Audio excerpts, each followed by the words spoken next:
ভয়ের সাথে আমরা সবাই পরিচিত, কষ্টও আমরা সবাই পেয়েছি।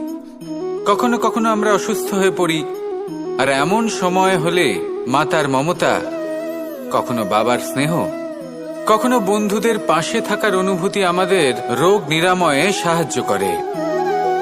কখনো যদি আমরা নিরাশ হয়ে পড়ি, তখন যদি আমাদের কোনো আপনজন আমাদের দুটো ভালো কথা বলে, তখন আমাদের মনোবল বেড়ে যায়।